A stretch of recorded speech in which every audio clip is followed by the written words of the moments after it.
Hi everyone, welcome back to my classroom out here in Pennsylvania.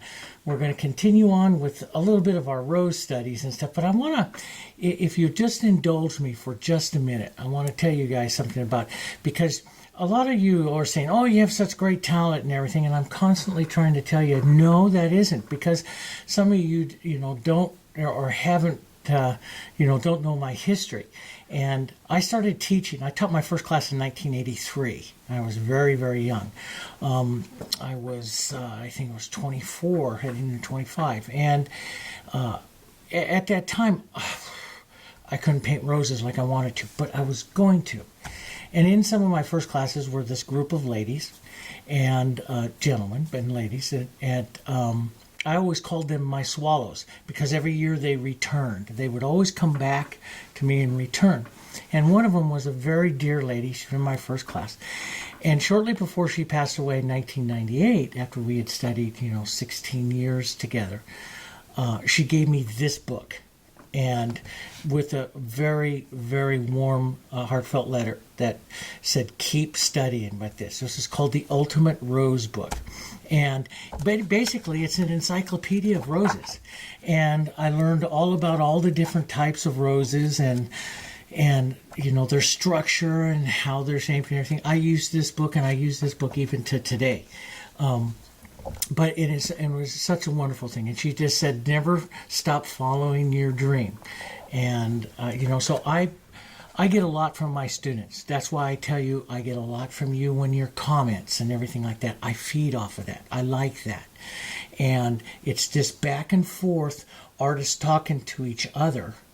Our likes, our dislikes, our troubles, what we have, our frustrations of learning something. That's how we all grow. But Marge sent me this thing, and her name was Marge Spar, and it was amazing. I used it so much. And back in I think it was like 2005, I painted a rose out of here called Joy Bells, and I always remember this rose. I painted this rose and I put it with a little purple finch bird, and I was like, oh, that's not so great. But I ended up teaching that in Japan, in Australia, down in Buenos Aires, Argentina, over in France, in London. I traveled around the United States teaching that. I didn't think it was so great. It wasn't where I wanted to be, but no one saw that.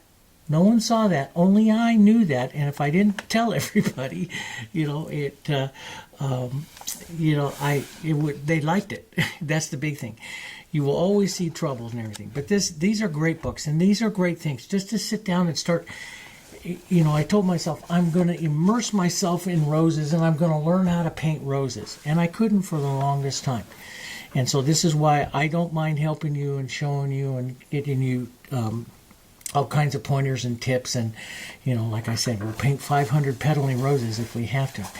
Let's talk about implied petals. Okay, so I have my board. This is my regular MDF board, okay, and 1/8 inch thick. It's 1/8 inch thick. This is an 11 by 14. I painted it a light gray, but that's not important. We're just practicing, and I'm going to do down some trailing down roses, I think, today, and then we'll go from there. These are other paintings that I'm doing other classes and other things, but that you have here. I just did this one just a few minutes ago, so my palette's all dirty from doing that one here. Using the same colors I normally do. This is a Hansa yellow, the Darulite yellow, yellow oxide, burnt sienna, naphtha red light, pine green, phthalo blue, red violet, quinacridone violet, and the white. And oh boy, I just got a notification too, because we're paint companies and we're all talking to each other. There's a worldwide shortage. As a matter of fact, it's running out of the pigment PR175, which is used to make deep rose matters and all that kind of stuff. In our line, it makes brown matter, so they are going to have to start increasing prices. But there's a shortage of it. It's such a lovely color. I can't believe that. Anyway. Let's get into the rose. So I'm going to make one maybe kind of trailing down. We'll close one up, maybe like a Joy Bells or something like that. And we'll take a look at it, okay? So let's trail down. So let's put our line our line here. I'm going to take a 3/4 inch brush. Let's pull a vertical line down. Oh, I like that little bit of violet that came out of that edge there. Let's just pull that down. You know I like to do little contemporary versions of stuff. Contemporary sells really well for me. I'm a selling artist, and contemporary sells really, really well. People like that. It's different. So let's push that line down like that. Little green, little burnt sienna, little quinacridone, violet. That pulls me a nice vertical line. Let's do a light pinky white kind of rose, and let's just set that up here. We're going to do what we call implied petals. So we're going to do a downward rose here, pulling down, and this will be different for you because you don't always turn a rose and paint it the way you see it, because it won't hang correctly if you do that. So I always paint it the way it's meant to be viewed on the wall when it's hanging in a frame, so that it hangs correctly, because I'll turn it and then my habits will come in and I won't paint it correctly. Let's drop in another little rosebud, maybe right here. That looks like a rosebud, doesn't it? And then we'll come over and we'll put in some smaller flowers. Maybe a couple of, let's put a little yellow. Nice complement to the violets. Let's put in a little warmer yellows. A few of those trailing down. Blossoms kind of trailing down. Maybe a blossom right up here too. All right. So, and we're going to paint this more casual. We're going to paint this more implied. And implied means that we don't go in there and put in strict structure of the rose. Now, what's the rose? We have our circle. We're going to have our bowl. Can you kind of see the bowl? You know, it naturally happens when I stroke here. So here would be kind of my bowl line, and this is going to be kind of my center line. I'm going to open this rose up a little bit more, which means that instead of having the center right about 1/3 of the way down, right in here, I'm going to drop it right down into here. I'm going to take some shadow color, and I want that shadow color. My background here is a 7 or so. I don't want to go first too much darker. Then I want to go maybe down around a 5 and start my shadowing in here, because I'm going to open this rose up. So I'm going to just let that come out like that, okay? And then I will darken it down. Let's cool it down. Some red, violet, a little bit of quinacridone. Let's put the deeper center in here. So you can see immediately the rose is opening up more. Let's put in its shadow, its cooler shadow. Let's even give a little nice red into that. Quinacridone and some red here. Let's push that around. And see, so, but then we have a deeper color of it right down in here. Matter of fact, I'm going to do this more contemporary, so I'm going to leave that deep color right down over here. And that blossom can come out of that just a bit. Now, in a contemporary, that's a little bit of a harsh line, that perfect line that's right there. So I like to take that off a little bit, soften that down. I want to see how it's a smoother movement through it. I look for that kind of stuff. I like that kind of stuff. Okay. This is really, really wet for a lot of what I want to do in contemporary, so I'm going to let that just tack up just a minute, because I'm painting pure acrylic. This is acrylic, so I'm going to take this, we'll make this more of a bud shape here, which is more of an oval shape. We'll push in some of that nice color right down there like that. Well, that's starting to tack up. Let's take some of our yellows, a little green, a little burnt sienna. Let's push in where we might want to have some centers here. And so when I'm painting pure acrylic and I want some of this to dry up, because you can see it's wet, okay, and I will work on other things. I'll work around the painting while some areas dry up and everything. I work around the painting. So let's just give a idea or two here to some blossoms. Now see, if I make a more perfect blossom petal, I'll push in and out a bit. The rest of them I can do what we call implied. They don't need to be perfect. They can be just little marks like that, and you start to see a blossom, see? I can just put little marks out here like this, and you'll start to see the edge of a blossom petal. So if I have one or two, and that's just like the rose, if I have one or two really nice petals, The rest of them you don't really need to see. So what I do with the blossom here, I imagine here I'm turning the blossom. So we go from the round of a blossom to an oval, and then I'm rotating the top of this from blossom coming like this. I'm pushing this back up. So really, let's get a little stem action going here. So really, the stem is going to come right down here like this. Here it is coming down to my rose. Here I like a bit of stems going on around down here. Let's take a little, sometimes that pine green and that red violet makes a real nice dark to go up against some of these others down here. So the stem is going to come right here. So every one of my strokes, if you notice, is pulling to that stem. Now, it's a good idea if you're a beginner to always put that stem in so you know where you got to pull to make that blossom pull together. I've painted them thousands and thousands of these, and I can see it without doing too much. So, but if you need that, boy, just drop it in. Take a second and drop it in. All right, let's take some light color and a little bit of our red and our pinks, maybe some of this yellow. I want to keep this kind of mottled. Mottled means I don't mix it up real well. Okay, we'll just keep some of this going. Let's strike the front of the rose. Now, that's the front forward petal. Now, what do we have to do with that petal, right? You can see the line. We have to pull it down. It has to incorporate to the ball. Now, a lot of times when I paint softer ones, like you've seen me do before, in some of the other challenges and everywhere else, I take my finger and I push it and I incorporate it into the ball. When I'm painting more contemporary, I don't. I usually wipe my brush. I'll touch sometimes into another color, create what I call a halftone, and I'll pull down that way. That leaves it a lot more casual nature to the stroke. Then I could probably touch it and soften it a bit, depending on what I want to do. What's the difference? Your technique. It's this type of look right now where all of us as artists are going to differ from each other. And this is what you've got to let start happening if you want to be your own artist of your own nature. Now, I don't mind if you follow me and paint everything like me for the rest of your selling life. Paint the paintings. Like I tell you on here, my YouTubes and stuff that I do like here, go ahead and paint them and sell them. I like you to make some money, and hopefully you'll send some of it our way to help support our studio so we can keep doing this. But I like you to do that. I like artists to be successful. This industry has been phenomenal for my family, and we like to give back. And so, I would like you to do that. You can paint and sell. You can do that. But this is also, right now, when you step out, this is what's going to say to you, okay, this is going to start my way of doing things.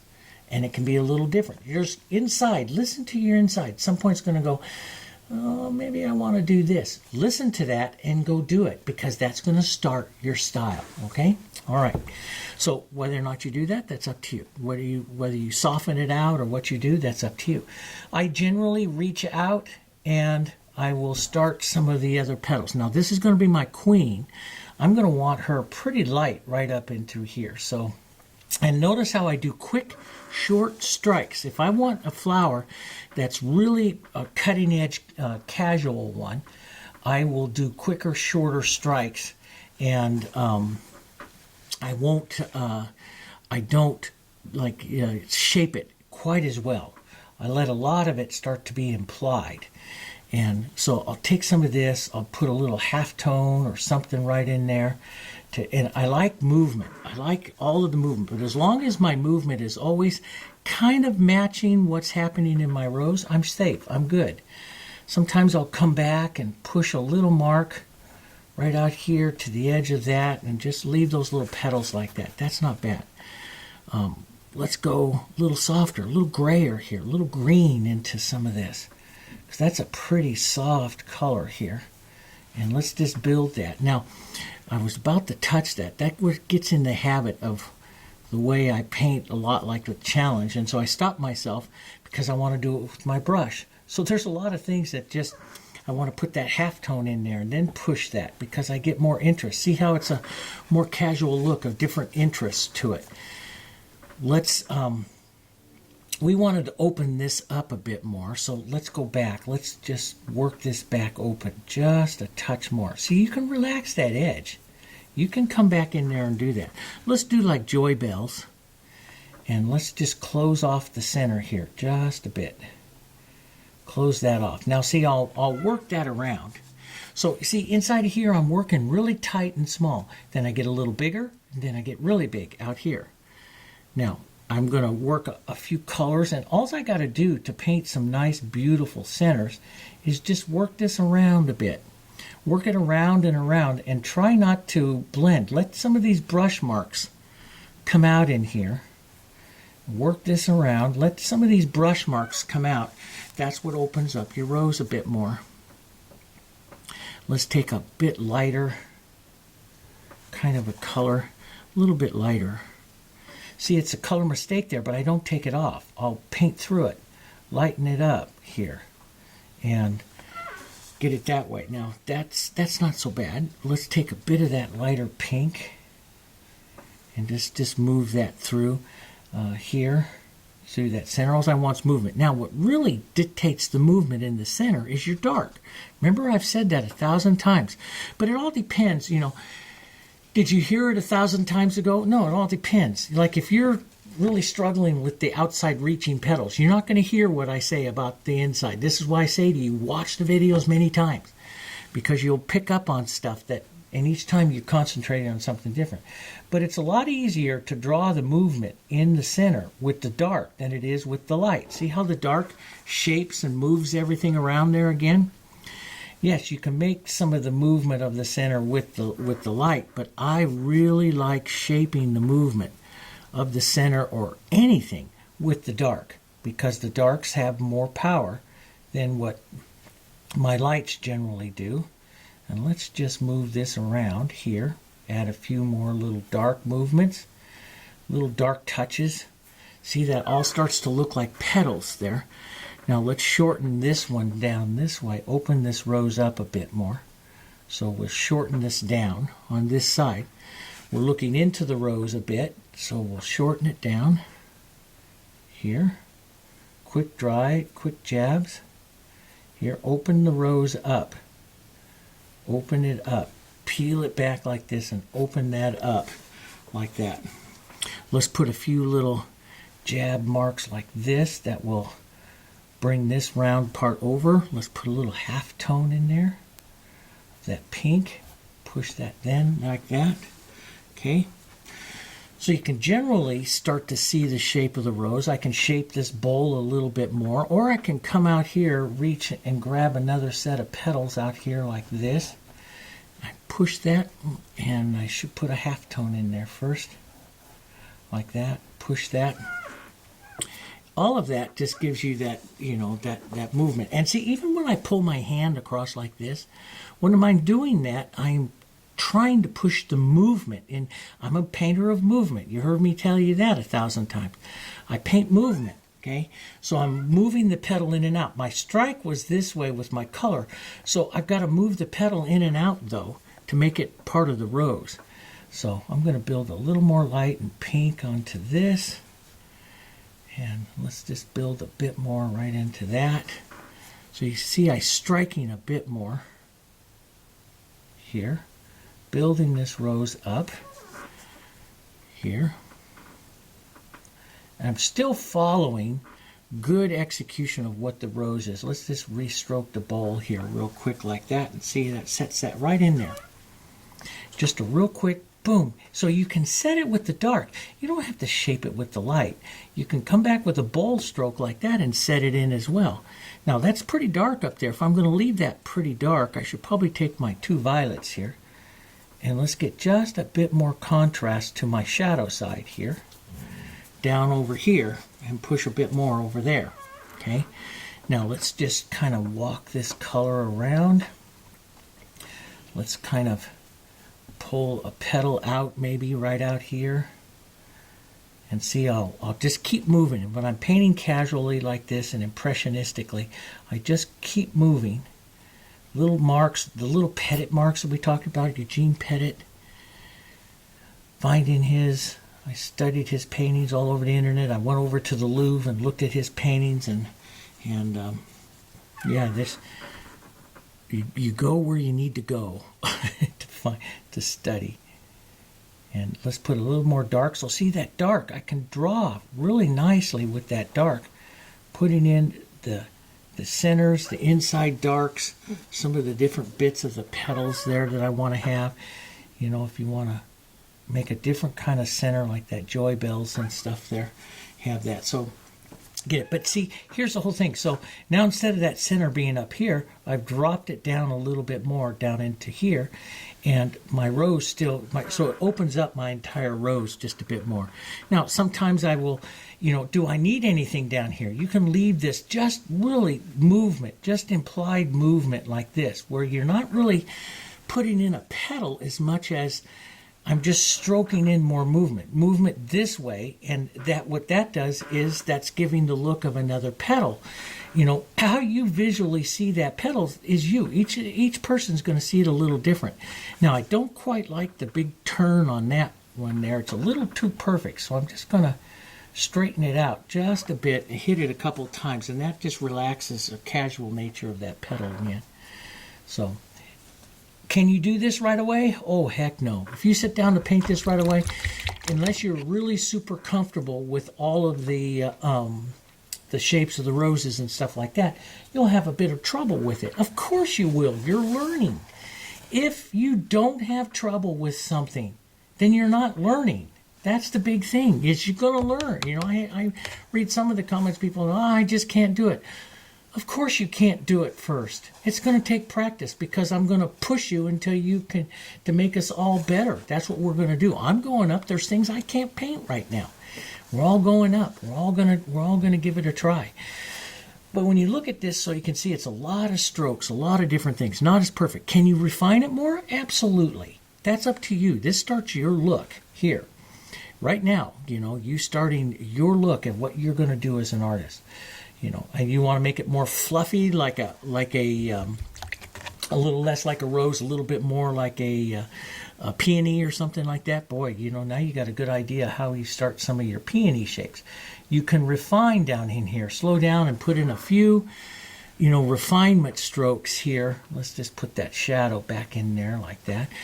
You can start a few refinement strokes if you want to start a little bit more. You know, that, you know, what you do right now is going to set your stroke, your style as an artist about how you're going to paint some of this stuff. You know, that's what I say. It's up to you. So, okay, so we got that down. Let's put a little bit of yellow, yellow into some of those centers. We'll drop that in. Let's take some of this soft color, some of these lights.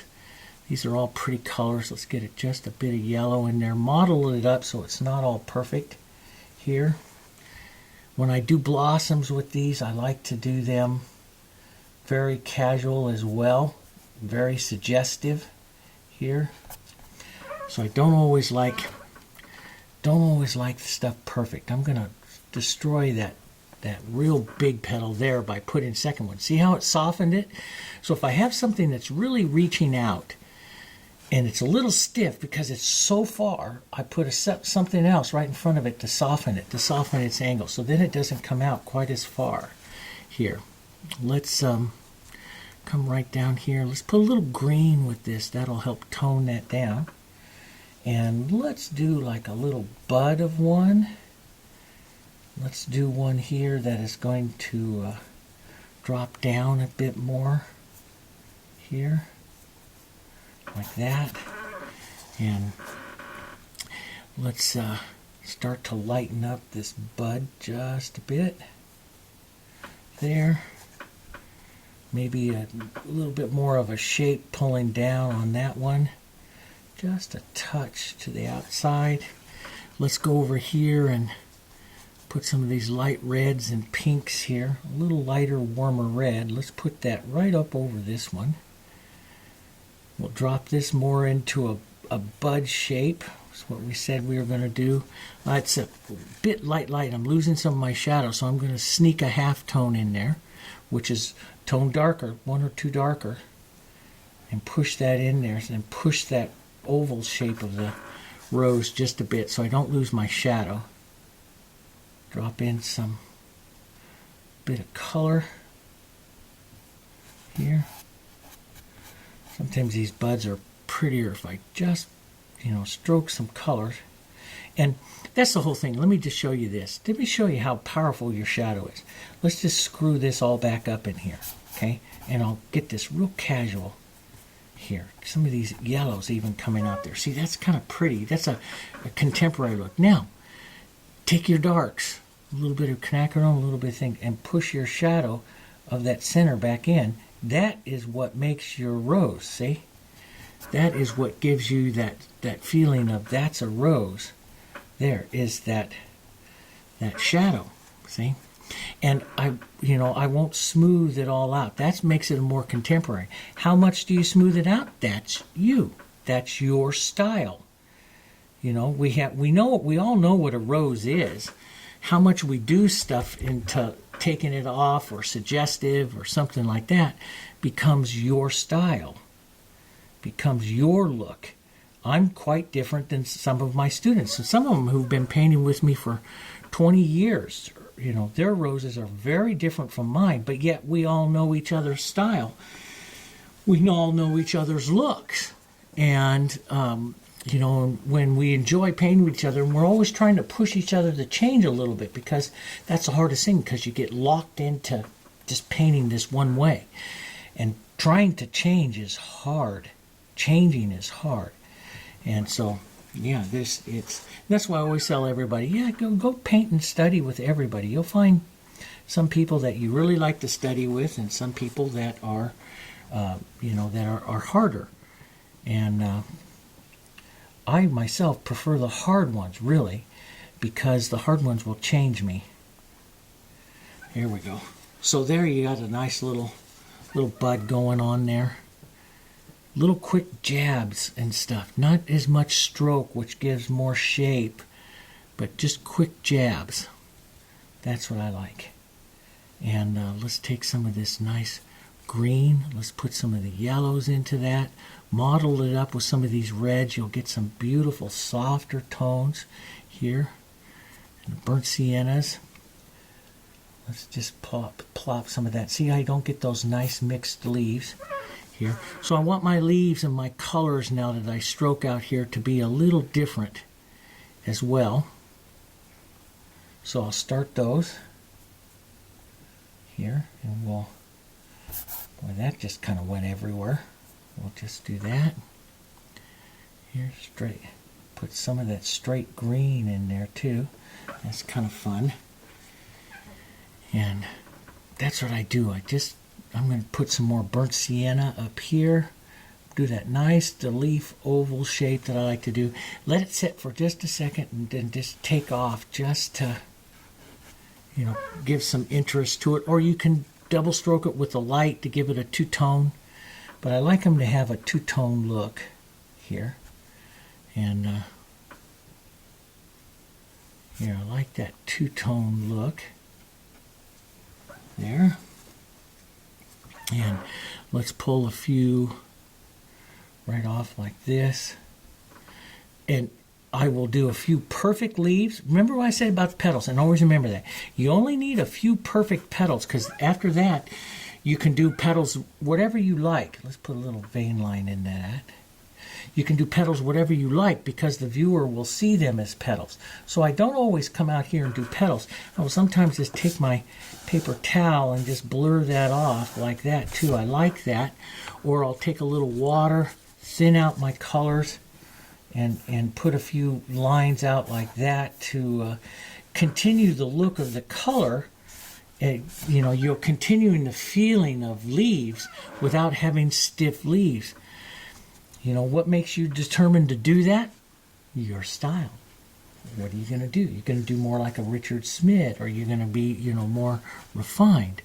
How many are you going to do there? That's your style. That's what we do. So I'm going to put a little bit of dark right up in here with a little red violet right into my green. Create that nice contrast right into that area there. Matter of fact, I'll take a little bit of that cooler red violet with that green right in here. Push that right into there. That's a good, nice, good contrast right in there. Let's just break that line right in there a bit. I like that. Well, I like the way that sells. Let's put it that way, And And don't get me wrong, I love selling, but I love painting, you know. And we were packing up some stuff here the other day, you know, and I told my wife, no, I'm going to get rid of that. She goes, well, why? You enjoyed that for so many years. I said, I feel like I'm on the verge as an artist of really growing, really going in some new directions. And I said, you know, I'm almost 62 years old. I want to try some new things and do some things. I'm so in love with painting and stuff. I said, I'm going to let some of those other little hobbies I did go, except for fishing. I'm always going to go fishing. We take my grandkids fishing. Now, I can't let that go. But I left my golf clubs and all that stuff go because I'm enjoying painting so much more. But I'm going to put a few little leaves, little marks out here like this. Maybe pull the tone back a bit so you can see some burnt sienna and some green and some different tones going down into those. There, that works pretty nice. Maybe a few lighter little marks. They don't even need to be perfect leaves coming down here. You know, a few tones into them. Let's get a little more of that burnt sienna and green. Always rotate and change your leaves. Let's get a bit of the dark green and red violet in there. Push a bit of that contrast down. Right down there like that. And that works pretty good. Let's put a little bit of that red violet into the centers of the blossoms. A little red violet red, because that helps carry the rose right into the blossoms there. Then we'll grab a bit of our yellows. I'm not even going to model them together too much. I'm going to leave these just kind of, because my rose strokes are pretty powerful, so I'm not even going to blend these in or model them together too much. I'm just going to tap those around. Let the purity of the color sit there. A little more contrast, a little different. One of the hardest things if you're going to start your own style and start your own thing is just, boy, getting different. How are you going to get different? That's a hard thing. Okay, so yeah, and you know, coming down here, maybe I push in just angled of a petal this way, just to change that little blossom down there. It doesn't need to be much. Matter of fact, it's not perfectly shaped. I could shape it up a little bit more perfect, but I don't think I'm going to. I'm just going to leave this sit back here, and I took out the center, so I get to put that back. But just going to leave this kind of down like that. I like that. Of course, if I'm going to leave this one more as a blossom, I should probably give it a little stem and a calyx here on that side, so it looks like that. Use all kinds of ways. Let's put a little bit of a more defined petal out like that, right into that calyx there. There, that's not too long. Don't want that to be too straight because that'll get too stiff. It's already just a touch too stiff. So we put a curving one right by it there. That's better. And a little more darker one right down in here onto that side. See, I like those little dark ones in there too. That works pretty well. So there you got it. That's kind of a nice little painting. You could have a bit more in there. If I wanted to track the line down through here a little bit better, I would probably lighten up my yellow greens here. Yellows and greens. And let's not go quite that light. But let's build this green a bit more. That leaf, maybe some leaf kind of feels going right down through there like that. Okay, and a nice, what really does it too, believe it or not, is just a little vein line. See, a little vein line gives you that nice, let's go switch from the dark to the light here. A little vein line gives you that nice line of tracking. Let's darken this but lighten it right over there just a bit. And that's a better, see, that just helps that line pull down that way and taking you this way. Maybe a couple of darker greens here. And we'll just take that out. We'll let that sit very contemporary. So here I open the rose a little bit more, and in the future we'll open up some more. We'll open up even wider. We'll paint some open ones and see that. Implied petals. So I didn't really form a petal in all of this, but you start to see petals because you see petals out here, see? And there's a couple of shaped petals, but there's nothing shaped out over here onto the blossoms, but the viewer's eye starts to see that. Now, how much? Every artist is a little different. How much you let the flower sit implied to how much you let the petal sit defined, that's up to you. And that's your style. There is no correct answer about what it is and what it isn't. I'm testing it all the time. You know, I put up this one that was a sample that I painted in 10 minutes real quick, and I put it up on the social media and stuff like that and got a lot of likes out of it. And then a gallery down in Los Angeles and Hollywood contacted me. They said they want to represent me because they love that look. They want me to do more of that look. But yet I had a person on social media on Facebook said, I hate that. It looks like your rose is bleeding. And I was just like, well, you can't make everybody happy with what you do, you know, and you just got to learn to accept that. Some people are going to go, oh, you need to change that because they want you to change to what they like. But someone else is going to go, I love that, you know, and that's different. That's why I want my daughter to start joining in on this channel and start painting with it, because my daughter paints completely different the way that I do, and I love it.